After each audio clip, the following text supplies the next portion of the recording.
What's up guys, welcome back to another video. Today we got for you 10 lower body exercises we love to do with our athletes when we are trying to build some explosive force, right? So these are predominantly focusing on the concentric portion of the movement. So for our athletes who we just really need to work on that concentric phase, getting out the bottom of a position, that explosive force production. So hopefully you guys enjoy this video. If you do, please give it a thumbs up. Please subscribe to the channel. We post new videos every Tuesdays and Thursdays, so make sure to subscribe to catch all of them. Hope you enjoy. All right, clearly you guys can see exercise number 1 is going to be trap bar. But before we get into that real quickly, I just want to say that I am a massive fan of working with tempos. So before I really focus on this, I like to make sure that our athletes have fantastic eccentric control. We focus on the isometric phase at the start for a good portion. This is just towards the end of the program when we're really trying to work on that explosive force. So I just wanted to throw that out there, that make sure you're focusing on your tempos, right? Make sure you are working on the other phases as well versus just going straight to the end. Number 1, trap bar. So the reason I love this one so much is, yes, it can be a deadlift. I often use it for a squat pattern, right? I like to set up in this position right here. So technically kind of similar to like a barbell deadlift, but I like that drive to count as part of it. So for me, it is this squat portion. And I love this exercise because obviously you can load it up and it kind of limits that movement, right? So out of this position, I'm just driving as hard as I can to drive myself up. So it's focusing on that concentric portion. Not much to this one, right? It's pretty self-explanatory, but angles are very important. And you are gonna see a lot of that as we continue with these exercises. A lot of it has to do with the angles you set yourself up in, the mechanical advantage that there is with the exercise in that position that you're driving out of. So this is a great place to start. Number 2, one of my personal favorite exercises ever, actually, we're going box squats. So I love this one because you can load this sucker so freaking heavy. I do make sure with our athletes that you pause on the box, right? A lot of people will hit their box squat here, tap and drive, but in order for it to be a true box squat, you do have to take out that middle, right? So I make our athletes sit on the box for about 1 to 2 seconds, get a good pause. So I'm here, down, 1, 2, drive it up, down, 1, 2, drive it up. And another big thing, I don't know if you guys could capture the audio of the bar on the way up, but there has to be that intent to move the bar fast. That's one of the biggest things when it comes to focusing on the concentric portion.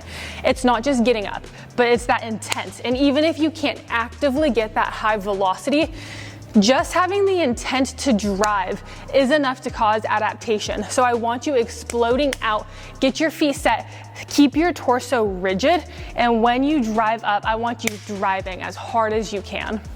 Number 3, y'all know it's coming. We're going hang power cleans. One of the best exercises, obviously, to work on that explosive power. Depending on your sport, the position, all these different things, I will consider throwing in a power clean from the floor. Most of our athletes, I don't do that. So yes, there is going to be the load in this one, but I still think that just for the pure force production standpoint, having a hang power clean, it is just like, to be honest, probably the best thing we can do. So I've done this multiple times. Hopefully I don't smush my mic. Right here, okay. Y'all have seen that many a times on this channel. Do them, seriously. Hang power cleans, one of the best exercises of all time to work on that explosive force production. Number 4, we're going pin squats. These are one of my favorite exercises to actually do with our track and field athletes. The biggest thing here is setting up your angles correctly. So we can do this exercise with a lot of different, or for a lot of different things, right? Like if we're trying to work on jumping, then we're gonna wanna set up at that bottom of the jump. If we're trying to work like sprinting, right? Then maybe we're only gonna start from this angle, so we're just working on that extension. So angles are super duper important when it comes to this exercise. But let's just keep it at a relatively generalized setup. So for me, I'm kind of going like bottom of my squat, bottom of my jump, maybe a little higher. Stay super rigid. Feet are planted in the floor, right? I'm not lackadaisical right here. I'm already driving into the bar and I'm pulling the bar down onto me. From here, driving up as hard as I can. Reset, right here. So like I said, getting set at the bottom. So when you decide to drive, you can drive as hard as you can. You will notice that I do go up on my toes a little bit, but it's not like a floopy calf raise, right? I'm not just like whoop when I go. It's intent. And what's driving me up is just the force that I generate. So this is a very good option. Play around with the angles, but remember, they are very important. Number 5, we're going a seated box jump. Now, I know that this one is very common and for great reason, right? I think this is a fantastic exercise. As you guys know, if you follow our channel, our Instagram, make sure you check out our Instagram at @powerlux_fitness. I love to do a lot of different jumps, a lot of plyos, especially with hurdles. However, if we're purely focusing on working on improving explosive force, right, not with any type of load before, then I'm gonna wanna take things out that do involve that stretch shortening cycle, which brings us to a box or a seated box jump. So, couple variations that we can do. For this one, I want feet planted on the floor. I see a lot of people who rock back and try to gain momentum, but I don't want that, right? If we're trying to work on our explosive force out the bottom of a position, then we're not gonna wanna generate momentum because we're gonna want to just straight force production to pop you up. Another thing I often see is people pick their feet up. Once again, that's generating momentum. We don't want that. We wanna be overcoming inertia, so starting from nothing. So feet stay planted, arms up here, okay? Don't rock back when you go, load it, pop up as big as you can, okay? Focus on all these things, because even if you can go super high, but you're having to rock and this and that, that's fine to add as you progress, right? Maybe to make it a little bit more sports specific as you go, although I low-key hate the term sports specific, y'all know what I mean. But if you're just trying to work on that fast force production from nothing, make sure you keep it strict, right? Details matter when it comes to training. Number 6. For those of you that have been following us for a while, you'll probably think that I'm like tripping right now because I'm about to do deadlifts, and you've probably heard me say over and over and over, I am not the biggest fan of deadlifts from the floor. However, it is always, and it depends. Depends on the sport, depends on the person, depends on the situation.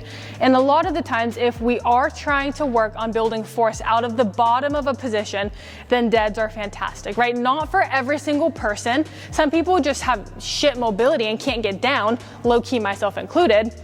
But there is always a time and a place where an exercise is applicable. So, especially if we're working on that hip extension, right? I think deads have that great place in there. So we want vertical shins, right? I'm already pulling on this bar, so I'm not starting here. I'm pulling on it, right? And I'm just gonna drive it up. I hope you guys could hear my knees explode when I just did that. Another variation that I low-key like better is a sumo. And it's not that I like it better just because it's, you know, a better variation. Personally, just Madison, I like a sumo. I feel way more comfortable in it, right? This position right here, drive it up, through, okay? I like sumos, same thing, explode out of it, okay? These ones I'm very, very particular with. Nobody judge my form, I don't do deads, but these do have a time and a place. So if you like them, if they help you, include them. Number 7, we are gonna go single leg skater squats. Oh, I just wanna mention, I forgot to say this with the pin squats, but I also really like doing those single leg or also split stands or like kickstand just to work on the unilateral. So forgot to mention that with those, but skater squats, I might have been overzealous choosing a 30, but essentially it's a single leg squat. This back leg touches and then you drive yourself up. So I'm here, down, up. Wow, I underestimated myself. Right there, okay? So yes, I do understand that we're loading it. However, the load is relatively slow. So it's not enough It's not fast enough to generate any like recoil. So I like doing this exercise, especially because it's single leg, and having to get out of that bottom position is really beneficial. And what we can also do, like I mentioned at the start, is you can throw in some tempos. You can start down here, okay? So kind of like this split squat, or like, sorry, this half kneel. Out of this, I just drive with that front leg, working on little things like that. If you don't have access to all these other pieces of equipment, this is a great place to start. Number 8, we are going 2 variations of this exercise. First variation, it is going to be a sit to a shot put. So I'm going to be on this back leg. I'm going to sit down, pause for a second, shoot out, and shot put, okay? So very similar to what we do with the box squat, where we pause for a second, right? We don't want to like, boom, bounce our way up because that defeats the purpose. What we can also do, if we don't really have that strength to control, if that's a little bit hard, or if you just want a different version, we start here, one leg from this seated position, and then out of this, boom, we shot put that as hard as we can, okay? So it's working on driving out of this position.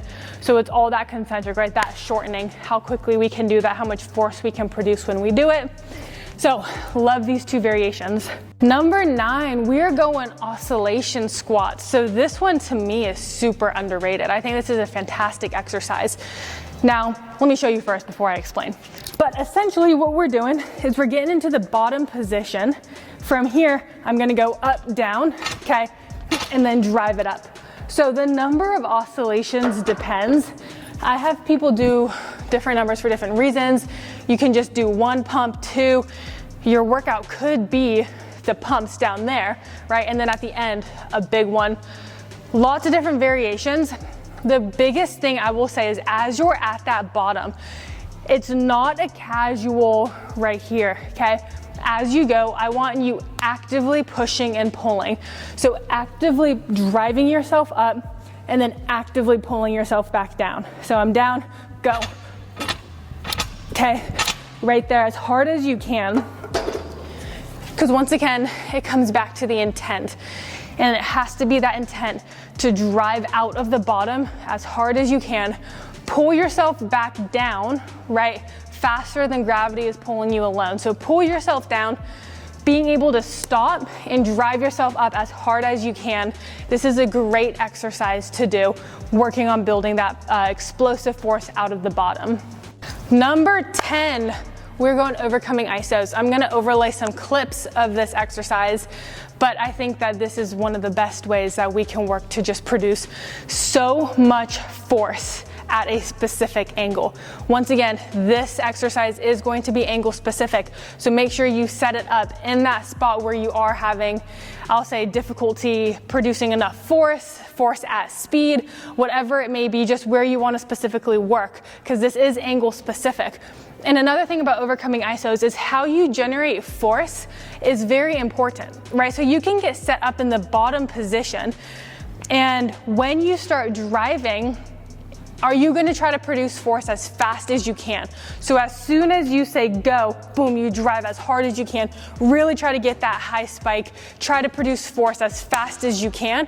Or is it a situation where I don't necessarily care how fast I get to that peak force, I just want to keep generating more of that impulse style, right? Where it's how much force can I generate over a specific time. And this depends on your sport, your position, a lot of different factors on what you will be going for, right? Like if we're working on jumping, then obviously you want to produce a lot of force at really high speeds. But for different positions of different sports, it might be more important how long can you sustain a really high level of force, right? Versus just a spike. So all of these things matter. It's going to obviously be way easier if you do have force plates to analyze these things. But for the longest time, we didn't have force plates and we still did these exercises.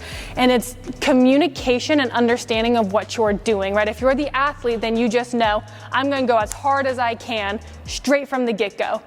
And if it's one of those things where you want to try to work on, the impulse of it, then it's I'm gonna push as hard as I can for as long as I can, not necessarily a shot out the gate, but just drive, and try to just get that graph up for as long as you can, right? So all these little things matter.